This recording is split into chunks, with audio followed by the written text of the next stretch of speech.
నా పేరు సిర్సవాడ వెంకటేశ్వర్లు, ములకల్పల్లి గ్రామం, డోర్నకల్లు మండలం, మహబూబాబాద్ జిల్లా. కావేరీ వాళ్ళది 4 ప్యాకెట్లు తెచ్చినాను. ఒకటి 1107, ఒకటం శౌర్య అవి ఒక 2, ఈ ఒక 2 అరెకరంలో పెట్టడం జరిగింది. ఈరోజు మన ఫీల్డ్ మీదకి మన కంపెనీ వాళ్ళు వచ్చేసారు. ఇప్పుడు ఈ కోస్తూనే ఉన్నాం. దగ్గర ఇది 12వ కోత. మంచి రిజల్ట్ అయితే బాగానే ఉంది. 1107 వచ్చి కరెక్ట్గా మనకి విత్తనం మొలిచిన కాడి నుంచి 45 రోజులకి కోత మొదలు పెట్టడం జరుగుతుంది. మంచి ఒక కోత 2 కోతల మధ్యలో కొద్దిగా మామూలుగా ఉన్న 2వ కోత కాడి నుంచి మంచి దిగుబడి వస్తుంది. ఇప్పటికీ మనం 12 కోతలు కోయటం జరిగింది. దిగటం కూడా మంచిగా ఈజీగా దిగుతుంది. మన ఆకు కూడా మన గోంగూర ఆకు మాదిరిగా ఉంటుంది.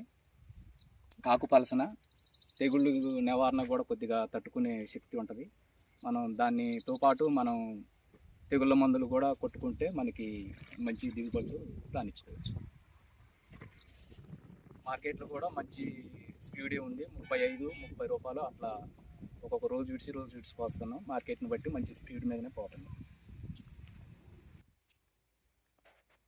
రేటు కూడా మంచి స్పీడ్గానే ఉంది.